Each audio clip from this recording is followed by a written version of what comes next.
आज की प्रवचन में हम सभी जानेंगे कि किस श्राप के कारण स्त्री समय से पहले ही विधवा हो जाती है और ऐसे कौन से कार्य हैं जो एक पतिव्रता स्त्री को अपने जीवन में कभी नहीं करने चाहिए, जिसकी वजह से स्त्रियां समय से पहले ही विधवा हो जाती है।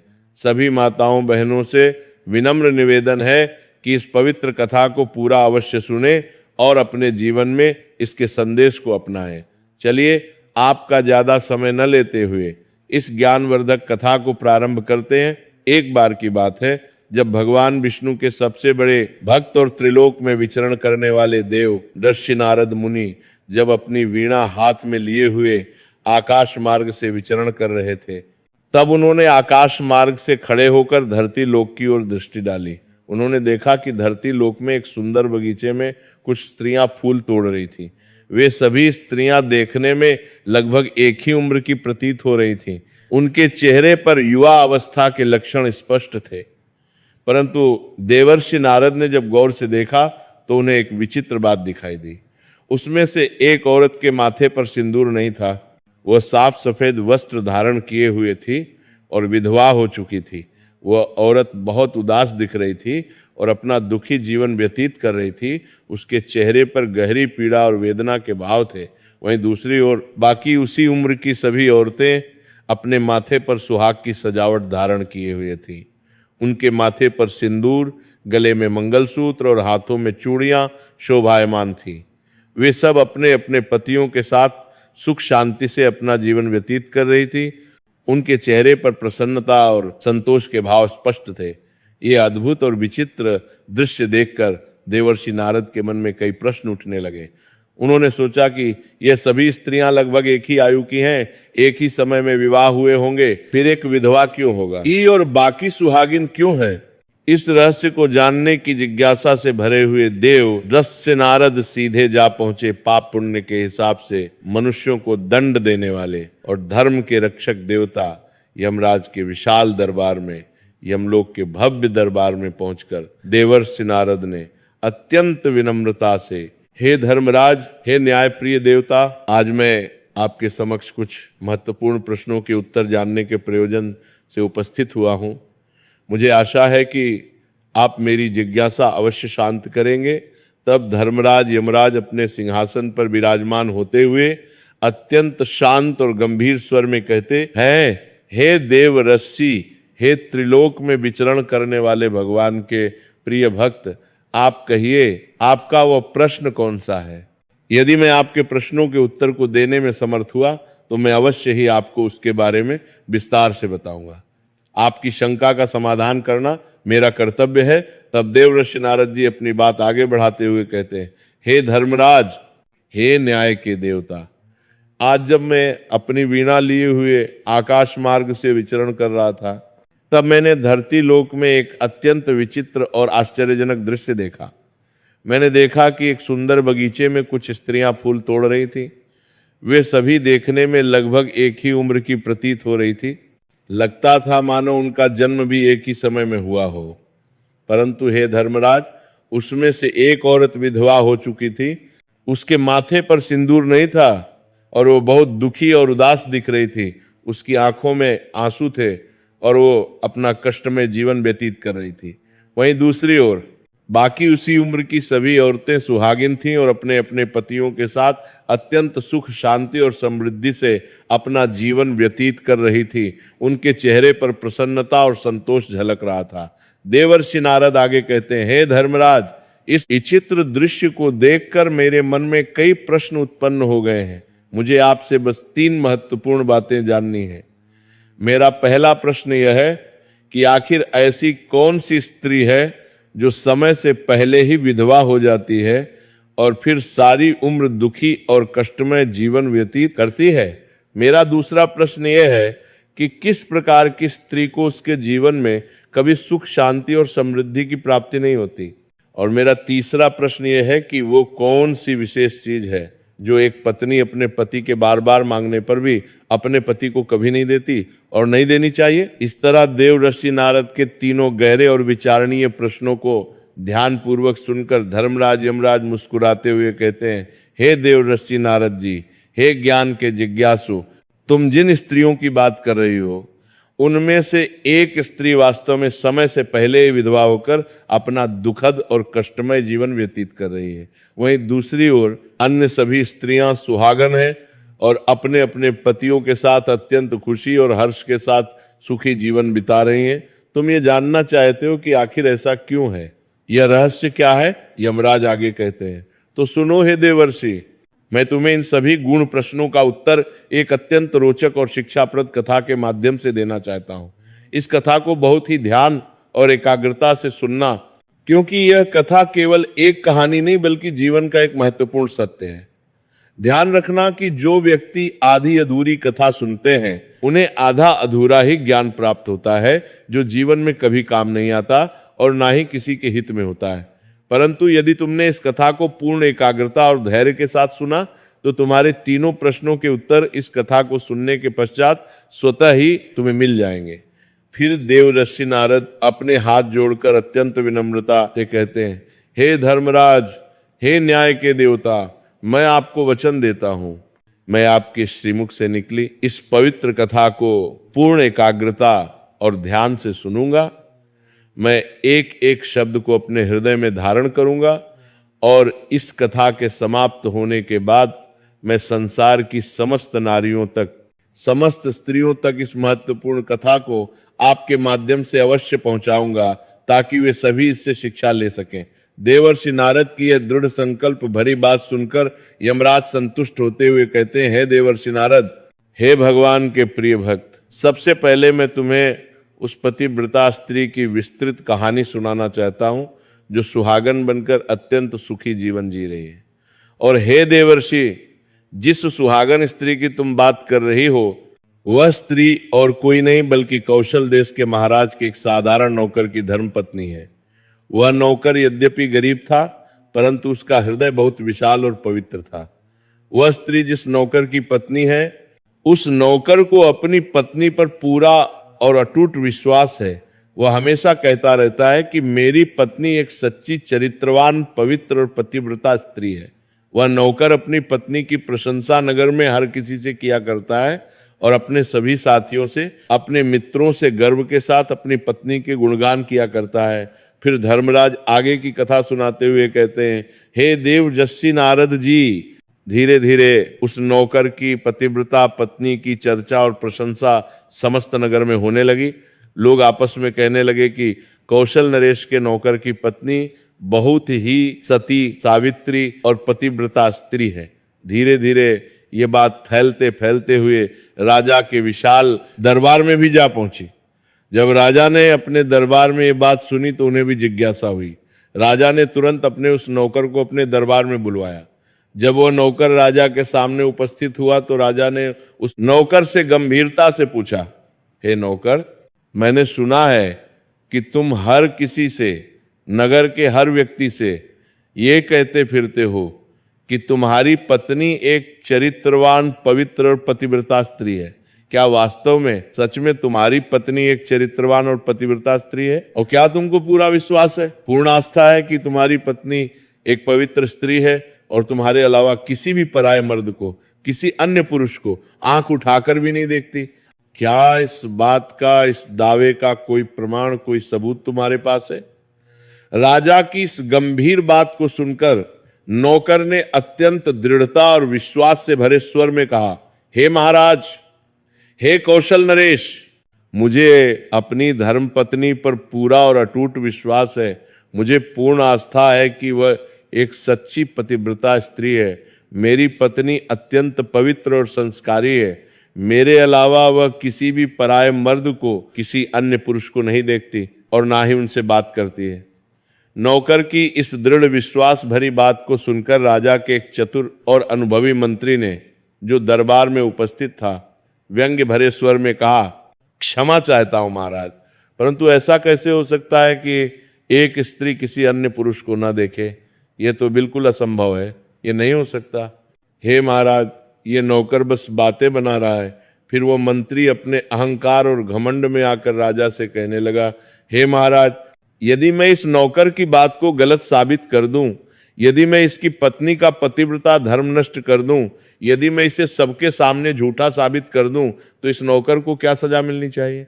यह सुनकर नौकर ने तुरंत कहा, हे महाराज, हे न्याय प्रिय राजा, यदि महामंत्री जी किसी भी तरह से मेरी पत्नी का पतिव्रता धर्म नष्ट कर देते हैं, यदि वे सफल हो जाते हैं, तो आप मुझे फांसी की कठोर सजा दे देना, मैं इसके लिए तैयार हूं।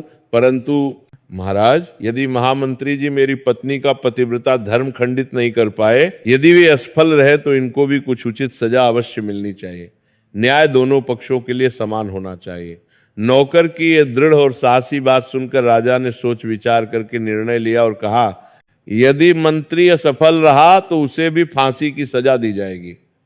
मंत्री ने अपने घमंड में ये बात स्वीकार कर ली और नौकर से पूछा, बताओ, मैं तुम्हारी पत्नी से ऐसी कौन सी वास्तु लूं, ऐसी कौन सी चीज लेकर आऊं जिससे तुम मान लो, तुम्हें विश्वास हो जाए कि मैंने तेरी पत्नी का पतिव्रता धर्म वास्तव में खंडित कर दिया है। तो नौकर ने सोच विचार करके कहा, हे महामंत्री जी, मेरे विवाह के पवित्र समय पर दहेज में मुझे एक कीमती पटका और एक सुंदर कतर मिली थी। ये दोनों चीजें मेरी पत्नी ने बहुत ही सावधानी और प्रेम से संभाल कर रखी है, क्योंकि ये दोनों चीजें एक पतिव्रता स्त्री के लिए सुहाग की पवित्र निशानी है। यदि तुम ये दोनों मूल्यवान चीजें मेरी पत्नी से लाकर मुझे यहाँ दिखा दोगे, तो मैं मान जाऊंगा, स्वीकार कर लूंगा कि मेरी पत्नी का पतिव्रता धर्म महामंत्री जी आपने नष्ट कर दिया है। तब मंत्री ने घमंड में आकर नौकर की ये शर्त स्वीकार कर ली और वह मंत्री दरबार से निकलकर सीधा नगर में चला गया। वो नगर में जाकर एक ऐसी स्त्री को ढूंढने लगा जो जादू टोना करने में निपुण थी, जो तंत्र मंत्र जानती थी। जो काम संसार में कोई नहीं कर पाता था, वह काम वह जादू टोना करने वाली स्त्री अपनी कुटिल बुद्धि और चालाकी से कर देती थी। फिर मंत्री ने जब उस स्त्री को ढूंढ लिया तो उसे सारी बात विस्तार से बताई और कहा, सुन, तू किसी भी तरह से कैसे भी करके उस नौकर की पत्नी से मेरा संबंध बनवा दे, उसे बहका दे, उसे भ्रमित कर दे। इसके बदले तुझे जितना धन चाहिए, जितना सोना चांदी चाहिए, मैं उतना धन देने को तैयार हूं। मैं तुझे माला माल कर दूंगा। इस तरह मंत्री की बात सुनकर वह चालाक स्त्री सोच में पड़ गई और कहने लगी, हे मंत्री जी, आपको कहने में बहुत आसान लगता होगा, किंतु वास्तविकता में ऐसा कुछ भी नहीं है। यह बहुत कठिन कार्य है। तुम जिस औरत के बारे में बात कर रहे हो, वो औरत एक सच्ची पतिव्रता नारी है। वो अत्यंत पवित्र और संस्कारी है। उसे ना ही किसी धन का लोभ है, ना किसी सोने चांदी का लालच है, और ना ही किसी वास्तु का मोह है। तुम्हें क्या लगता है वो इतनी आसानी से तुमको अपना कीमती पटका और कतर दे देगी? फिर वह चतुर स्त्री आगे कहती है, हे महामंत्री, यदि मैं ऐसा करने की कोशिश करूंगी तो वो तेरी शिकायत राजा से करेगी और नगरवासी तेरी खाल उतार लेंगे, तुझे जीवित नहीं छोड़ेंगे, लोग तुझे पत्थर मार मार कर मार डालेंगे। ये डरावनी बात सुनकर मंत्री भयभीत हो गया। वह घबरा गया और विनती करते हुए कहने लगा, यदि तू मेरा उससे संबंध नहीं करवा सकती है तो कम से कम एक काम तो कर दे, बस एक छोटा सा काम। उसके घर में जाकर किसी भी तरह से उसका पटका और कतर चुराकर मुझे दे दे, और साथ ही यदि उसकी पत्नी की जांघ के पास कोई विशेष निशानी हो, कोई तिल या चिन्ह हो, तो वह निशानी मुझे देखकर बता दे। फिर मैं तुझे मुंह मांगा इनाम दूंगा, जितना चाहे उतना धन ले लेना। तुझे जितना धन चाहिए, जितनी दौलत चाहिए, उतना धन मैं तुझे अवश्य दूंगा। बस तू किसी भी तरह मेरा यह काम कर दे, मुझे बचा ले। मंत्री की ये बात सुनकर उस जादू टोना करने वाली स्त्री के मन में धन का लालच आ गया। उसे लोभ हो गया। उसने सोचा कि इतना सारा धन मिलेगा तो मैं आराम की जिंदगी जी सकती हूँ, और उसने कहा, ठीक है, मैं तुम्हारा काम अवश्य करूंगी, लेकिन याद रखना कि मुझे मुंह मांगा धन देना पड़ेगा, कोई कमी नहीं होनी चाहिए। मंत्री ने राहत की सांस लेते हुए कहा, बिल्कुल ठीक है, तुझे पूरा धन मिलेगा। और फिर वह चालाक स्त्री योजना बनाकर नौकर के घर में वेशभूषा बदलकर एक वृद्ध औरत का रूप धारण करके जाती है। उसने बूढ़ी औरत के सफेद बाल और झुर्रियां बना ली थी। वह नौकर की पत्नी से जाकर अत्यंत प्रेम से कहती है, हे बेटी, हे प्यारी बच्ची, मैं तेरे पति की बुआ हूं, मैं तेरी सास की बहन हूं। मैं कई सालों के बाद, बहुत लंबे समय के बाद यहां आई हूं। फिर उस सीधी सादी और भोली नौकर की पत्नी ने विनम्रता से कहा, आप इतने लंबे सालों के बाद आए हैं, इतने समय बाद पहली बार आई हैं, इसीलिए मैंने आपको पहले कभी देखा नहीं है, इसीलिए मैं आपको पहचान नहीं पाई, माफी चाहती हूँ। और इस प्रकार वह कुटिल स्त्री उस नौकर के घर में बुआ बनकर रहने लगी। नौकर की सीधी सादी और भोली पत्नी ने उस स्त्री को अपनी बुआ समझकर बहुत आदर सम्मान दिया, उसकी खूब सेवा की। मगर उस निर्दोष स्त्री को ये बिल्कुल भी पता नहीं था कि इस जादू टोना करने वाली कुटिल स्त्री को मंत्री ने उसके साथ छल करने के लिए, धोखा देने के लिए और उसका पतिव्रता धर्म नष्ट करने के लिए भेजा है। अब वो चालाक स्त्री नौकर के घर में बड़े मजे से रहने लगी और नौकर की पत्नी के ऊपर झूठा प्यार और स्नेह लुटाने लगी, उसे बहलाने फुसलाने लगी। कुछ दिन बीत गए। एक दिन नौकर की पत्नी अपने नित्य क्रम के अनुसार स्नान करने के लिए स्नान गृह में गई। फिर उसके थोड़ी ही देर बाद वह चालाक स्त्री भी नौकर की पत्नी के पास स्नान गृह में जाकर बड़े प्यार से उसकी पीठ और कमर रगड़ने लगी।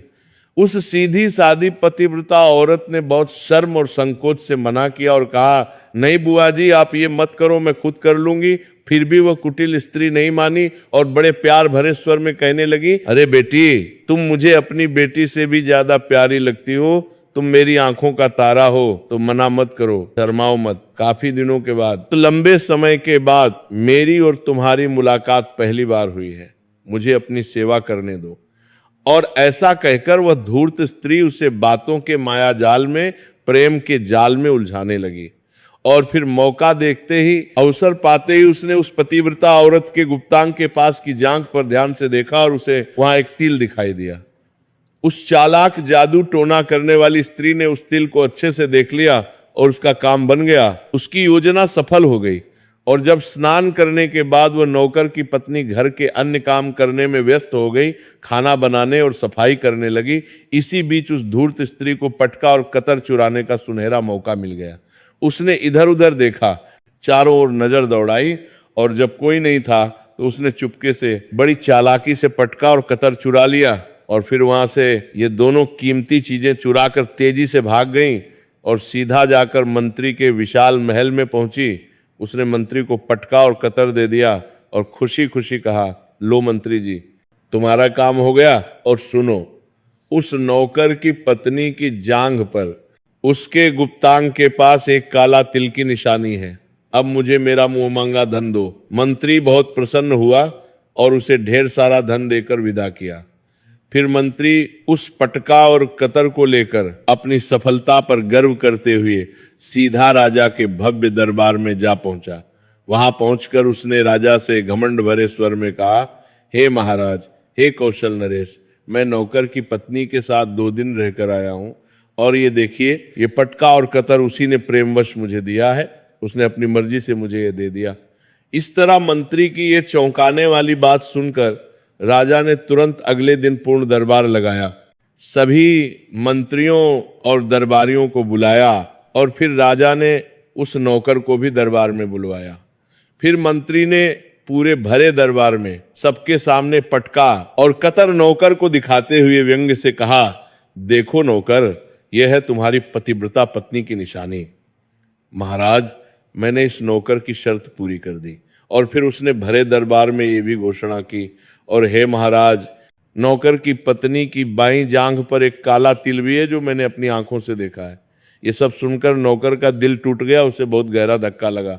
वो मान गया, उसे विश्वास हो गया कि वास्तव में आज मेरी पत्नी ने अपना पतिव्रता धर्म पूरी तरह से नष्ट कर लिया है, भ्रष्ट कर दिया है। अब नौकर का अपनी प्यारी पत्नी से विश्वास पूरी तरह से टूट गया। राजा ने अपनी शर्त के मुताबिक न्याय करते हुए नौकर को फांसी की कठोर सजा सुनाई और 15 दिन बाद फांसी देने का आदेश जारी किया। राजा ने कहा, नौकर को ठीक 15 दिन के बाद फांसी के फंदे पर चढ़ाया जाएगा। अब नौकर की मृत्यु के दिन धीरे धीरे समीप आने लगे। हर दिन गुजरता गया और फांसी का दिन नजदीक आता गया। अंततः वह भयानक दिन आ ही गया जिस दिन उसे फांसी देना था। जब उस निर्दोष नौकर को फांसी के फंदे के पास लाया गया, जल्लाद तैयार खड़े थे, तो परंपरा के अनुसार उस नौकर से उसकी अंतिम इच्छा पूछी गई। फिर नौकर ने दुखी मन से कहा, हे महाराज, मेरी अंतिम इच्छा यह है कि मैं आखिरी बार, जीवन में अंतिम बार अपनी पत्नी से मिलना चाहता हूं। मैं उससे पूछना चाहता हूं कि उसने ऐसा क्यों किया। और इस तरह राजा ने दयालु होकर नौकर को आज्ञा दी, ठीक है, तुम अपनी पत्नी से अंतिम बार मिल सकते हो, तुम्हें कुछ घंटे का समय दिया जाता है। फिर नौकर कुछ घंटों की इजाजत लेकर अपने छोटे से घर गया।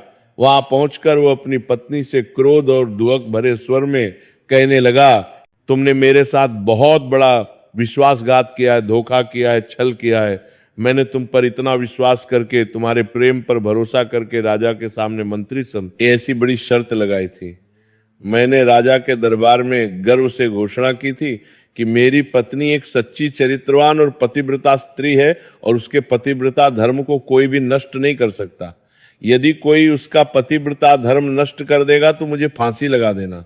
और देखो, तुमने मेरे विश्वास को तोड़ दिया, तुमने अपना पतिव्रता धर्म नष्ट कर दिया। अब मुझे कुछ ही घंटों में फांसी दे दी जाएगी, मेरी मृत्यु निश्चित है। तुमने मेरे साथ विश्वासघात किया है, धोखा दिया है। मैंने तुम पर इतना भरोसा करके तुम्हें घर पर अकेला छोड़कर गया था और तुमने ये कर दिया। नौकर की ये दुख भरी और क्रोधित बात सुनकर उसकी पतिव्रता पत्नी बहुत हैरान हुई, उसे कुछ समझ नहीं आया। फिर उसने अपने पति को पूरी सच्चाई बताई। उसने उस चालाक स्त्री की बात बताई जो उसके पति की बुआ बनकर उसके घर पर आई थी। उसने कहा, सुनो, मैंने कुछ भी गलत नहीं किया। एक बुआ आई थी जो आपकी बुआ बताकर आई थी, मैंने तो उनका बहुत आदर सम्मान किया। मुझे नहीं पता कि पटका और कतर कहाँ गए, मगर नौकर को अपनी पत्नी की सच्ची बातों पर बिल्कुल भी विश्वास नहीं हुआ। उसे लगा कि वो झूठ बोल रही है। वो उदास और निराश होकर वापस राजा के दरबार में पहुंच गया। फिर किसी कारणवश राजा ने उस नौकर की फांसी की सजा कुछ और दिनों के लिए टाल दी, स्थगित कर दी और उसे राज्य की कैद में डलवा दिया। अब नौकर की पतिव्रता पत्नी ने सोचा कि मुझे अपने निर्दोष पति को बचाना होगा, उसे न्याय दिलाना होगा।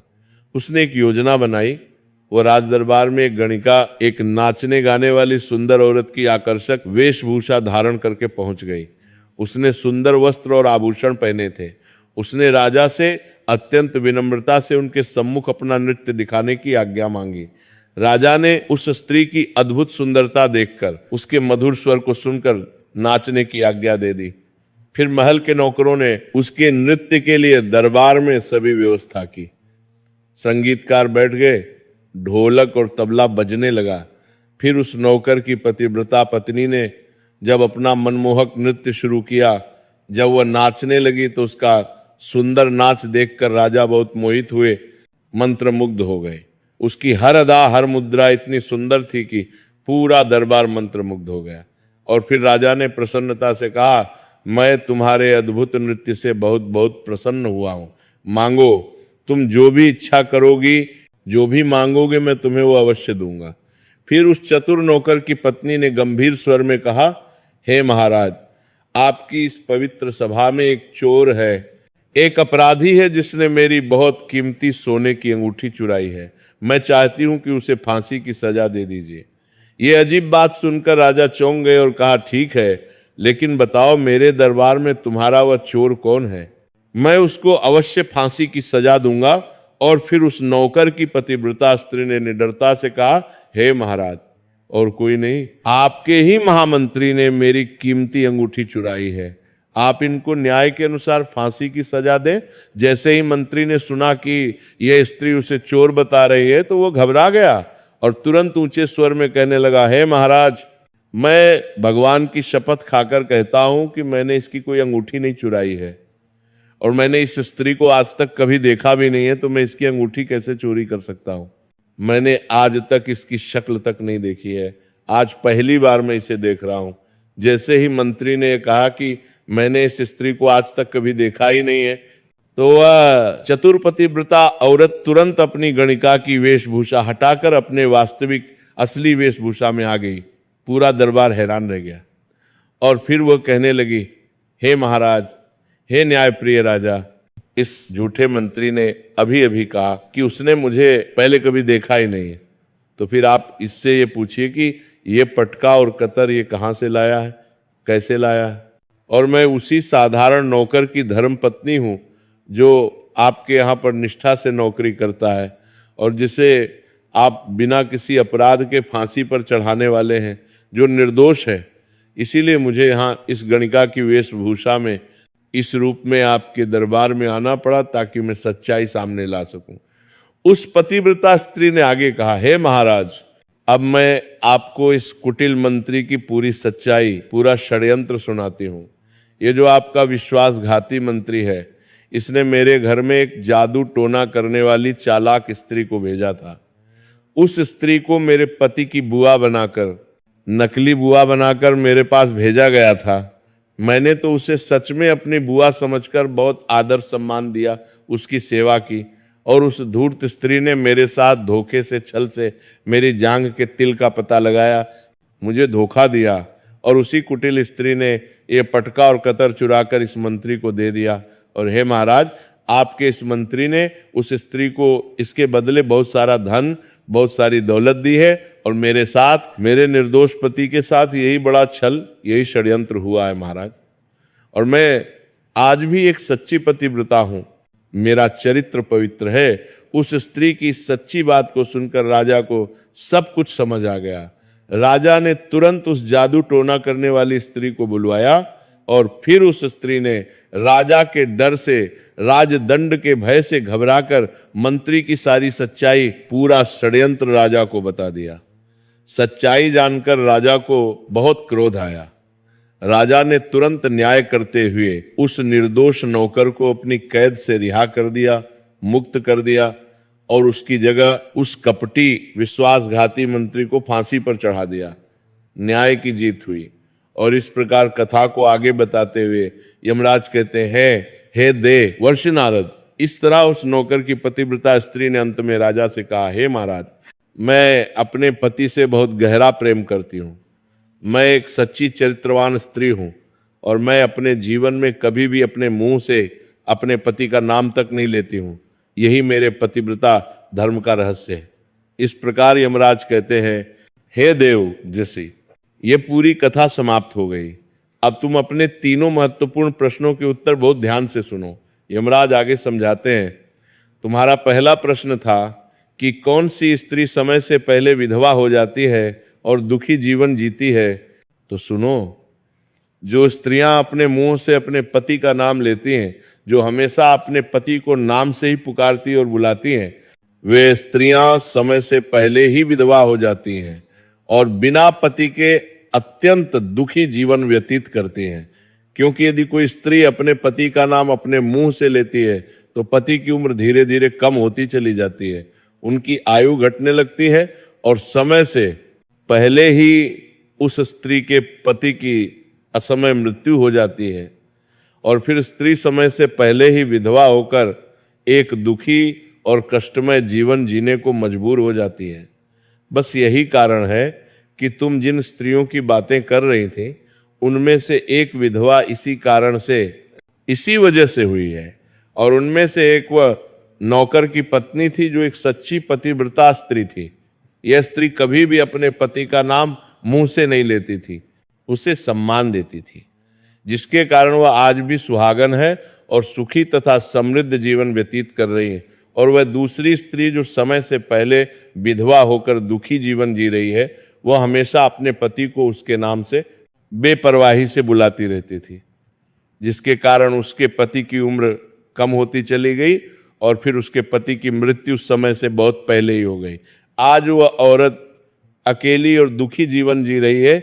इसलिए किसी भी स्त्री को, किसी भी पत्नी को अपने पति का नाम अपने मुंह से कभी नहीं लेना चाहिए। यह बहुत महत्वपूर्ण नियम है। यमराज आगे कहते हैं, और तुम्हारा दूसरा प्रश्न था कि कौन सी स्त्री को जीवन में कभी सुख शांति नहीं मिलता है, वह पति के होते हुए भी सदा दुखी जीवन जीती है। तो समझ लो, जो स्त्रियां अपने पति की बिना अनुमति लिए, बिना इजाजत लिए कहीं भी चल देती हैं, जहां चाहे चली जाती हैं, वे कभी सुखी जीवन नहीं जी पाती हैं। ऐसी स्त्रियां जीवन भर दुखी ही रहती हैं, उन्हें कभी शांति नहीं मिलती और उन्हें पति का सच्चा प्रेम और आशीर्वाद कभी नहीं मिलता। और तुम्हारा तीसरा महत्वपूर्ण प्रश्न था कि ऐसी कौन सी चीज है जो एक पत्नी अपने पति को मांगने से भी नहीं देती है। तो समझ लो, वो चीज गाली है, अपशब्द है, जो एक संस्कारी, सभ्य और चरित्रवान स्त्री कभी भी अपने पति को नहीं देती है। पति कितना भी क्रोधित हो जाए, कैसी भी परिस्थिति हो, एक सच्ची पतिव्रता स्त्री अपने पति को गाली नहीं देती। और जो स्त्रियां अपने पति को गाली देती हैं, अपशब्द कहती हैं, वह स्त्री कभी चरित्रवान नहीं होती है। ऐसी स्त्रियां जीवन भर दुखी और अशांत रहती हैं। उनके जीवन में कभी सच्चा सुख नहीं आता, कभी शांति नहीं मिलती, और समय से पहले ही ऐसी स्त्रियां विधवा हो जाती हैं, क्योंकि उनके अपशब्दों से पति की आयु कम हो जाती है। और इस प्रकार धर्मराज यमराज की ज्ञानवर्धक कथा सुनने के बाद देवर्षि नारद अपने तीनों प्रश्नों का संतोषजनक उत्तर पाकर बहुत प्रसन्न और संतुष्ट हो जाते हैं। वे अत्यंत कृतज्ञता से कहते हैं, हे धर्मराज, हे न्याय के देवता, वास्तव में जो स्त्री सच्ची चरित्रवान और पतिव्रता होती है, जो अपने पति का सम्मान करती है, वह कभी दुखी जीवन नहीं जीती है। ऐसी स्त्रियां हमेशा सुखी और समृद्ध रहती हैं। तो धर्मराज यमराज गंभीरता से समझाते हुए कहते हैं, वो बिल्कुल सही कहा तुमने हे देवर्षि। हाँ, ये सत्य है, क्योंकि ऐसे घर में जहां पतिव्रता और चरित्रवान स्त्री रहती है, वहां माता लक्ष्मी का सदा वास होता है। देवी लक्ष्मी ऐसे घरों में प्रसन्नता से निवास करती हैं और वह घर धन दौलत समृद्धि और खुशियों से हमेशा भरा रहता है। उस घर में कभी अभाव नहीं आता, कभी दुहक नहीं आता। चरित्रवान और पतिव्रता स्त्रियां अपने घर को, अपने परिवार को स्वर्ग के समान सुंदर और शांतिमय बना देती हैं। उनके आचरण से, उनके संस्कारों से पूरा परिवार सुखी रहता है। धर्मराज यमराज आगे कहते हैं, हे देवर्षि नारद, इसीलिए संसार की सभी स्त्रियों को, सभी माताओं और बहनों को ये 3 महत्वपूर्ण बातें हमेशा याद रखनी चाहिए। पहली बात, कभी भी अपने पति का नाम मुंह से नहीं लेना चाहिए, उन्हें सम्मान से संबोधित करना चाहिए। दूसरी बात, पति की अनुमति के बिना कहीं नहीं जाना चाहिए, उनकी इजाजत लेनी चाहिए। और तीसरी बात, कभी भी अपने पति को गाली या अपशब्द नहीं कहने चाहिए, हमेशा मधुर और सम्मानजनक शब्दों का प्रयोग करना चाहिए। यही एक पतिव्रता स्त्री के लक्षण है और यही सुखी वैवाहिक जीवन का रहस्य है। देवर्षि नारद अत्यंत प्रसन्न होकर कहते हैं, हे धर्मराज, आपने मुझे बहुत ही महत्वपूर्ण ज्ञान दिया है। मैं अब इस पवित्र कथा को समस्त लोकों में, धरती के कोने कोने में फैलाऊंगा, ताकि सभी स्त्रियां इससे शिक्षा ले सकें और अपने जीवन को सुखमय बना सकें। यह कथा निश्चित रूप से अनगिनत स्त्रियों के जीवन में सकारात्मक परिवर्तन लाएगी। यमराज जी आशीर्वाद देते हुए कहते हैं, जाओ हे देवर्षि, जाओ और इस पवित्र संदेश को सभी तक पहुंचाओ। यह तुम्हारा धर्म है, यह तुम्हारा कर्तव्य है। जो स्त्रियां इस कथा को सुनेंगी और इसके उपदेशों का पालन करेंगी, वे सदा सुहागन रहेंगी और उनका जीवन सुख, शांति और समृद्धि से भरा रहेगा। देवर्षि नारद धर्मराज यमराज को प्रणाम करते हैं और अपनी वीणा लेकर यमलोक से प्रस्थान करते हैं। वे त्रिलोक में विचरण करते हुए इस महत्वपूर्ण कथा को सभी तक पहुंचाते हैं। इस प्रकार ये पवित्र कथा समाप्त होती है, जो हमें सिखाती है कि एक पतिव्रता स्त्री के 3 मुख्य गुण होते हैं। पति का नाम न लेना, पति की अनुमति से ही कहीं जाना और पति को कभी अपशब्द न कहना। जो स्त्री इन 3 नियमों का पालन करती है, वह सदा सुहागन रहती है और उसका जीवन सुख समृद्धि से भरा रहता है।